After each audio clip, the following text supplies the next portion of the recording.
Existem 4 eixos principais que a filosofia trabalha: o eixo epistemológico, político, estético e ético. Vamos começar com a epistemologia, que é nada mais, nada menos do que o estudo do conhecimento. E o conhecimento é uma relação entre um sujeito cognoscente e um objeto cognoscível. O que é um sujeito cognoscente? É basicamente o oposto de um sujeito ignorante. Aquela pessoa que não quer aprender, que não quer estudar, que não quer fazer nada, basicamente. E um objeto cognoscível é aquilo que pode ser estudado.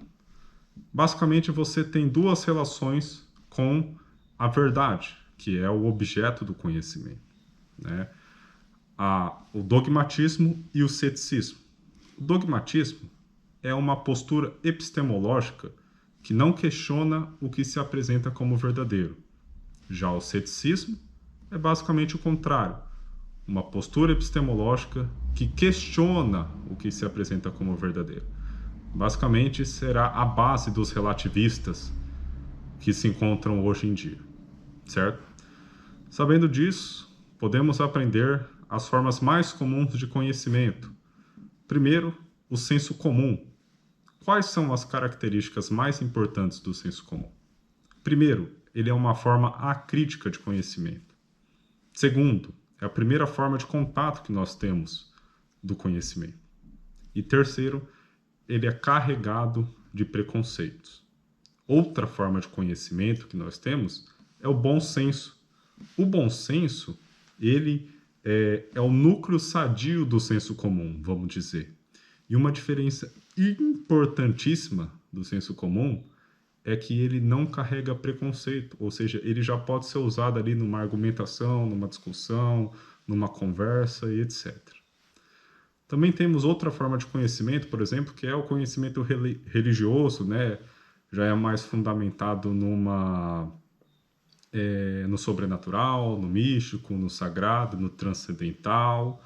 Normalmente remonta a um passado imemorável e geralmente é baseado numa revelação, né? Sabendo as origens aí da epistemologia, a gente vai para as primeiras formas de conhecimento, que eram os mitos, né? Mito barra mitologia, né? Para quem já ouviu falar aquelas mitologia grega, os jogadores de vários jogos aí, God of War, etc. Mitologia barra mito foram as primeiras formas de conhecimento e existem características específicas que tem que saber que definem o que são mito barra mitologia, tá? Quais são essas características? Primeiro, eles têm que ser narrativos, eles têm que ser explicativos, têm que ser espontâneo, tem que conter elementos sobrenaturais, naturais e tem que ser pré-reflexivos. Vamos lá. Numa mitologia, isso é muito importante. O sobrenatural e o natural, eles se misturam. Porém, isso é muito importante, hein, galera? Porém, o sobrenatural, ele sempre fica acima do natural. E aí que entra o elemento pré-reflexivo. O que é o elemento pré-reflexivo? É um elemento que não gera dúvidas.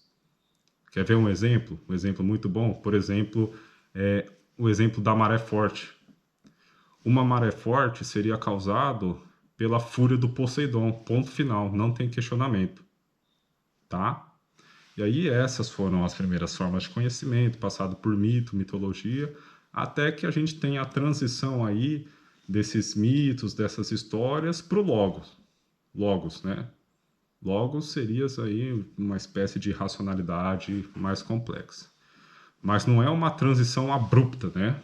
Você tem aí vários fatores de transição. Essa transição ocorre aí, nós estamos falando mais ou menos ali no século 6 a.C., mais ou menos. Quais são esses fatores que influenciam?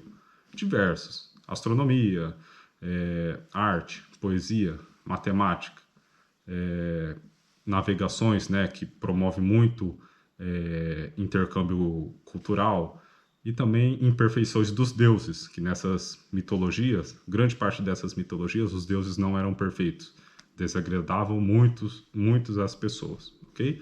Tudo isso contribuiria para o desenvolvimento de uma racionalidade complexa. Só que, como eu disse, não é uma transição abrupta. E aí você tem aquele questionamento muito famoso, né, no começo da filosofia, né?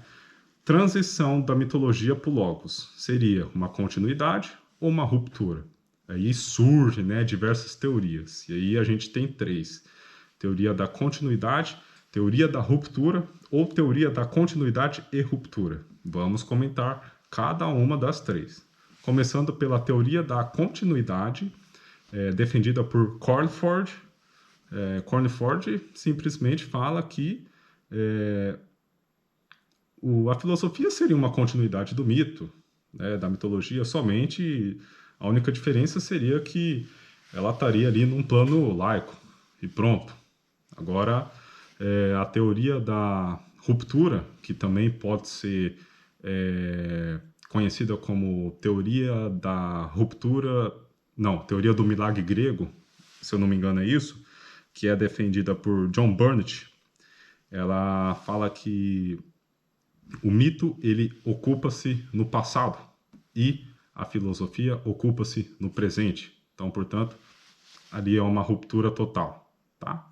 Agora, a teoria da continuidade e ruptura, que é muito interessante, defendida por Pierre Verneuil, ela fala que a filosofia é uma ruptura à medida que utiliza novos critérios de verdade, por exemplo, a razão, e é uma continuidade à medida que tem os mesmos objetivos do mito, que é explicar a realidade, seja sentimentos, seja fenômenos naturais, seja racionalidade, o próprio conhecimento e etc. Certo? Ou seja, o que eu quero que vocês saibam nessa aula para a próxima aula? Que a filosofia ela é baseada numa reflexão e argumentação com um caráter totalizante. Totalizante, o que eu quero dizer? Com questões muito amplas. Por quê? Nós vamos dar segmentos agora, na linha cronológica do eixo epistemológicos, aos filósofos pré-socráticos, tá? Os filósofos que buscavam entender a natureza, buscavam compreender a natureza, certo? Muito obrigado. GoPro, pare de gravar.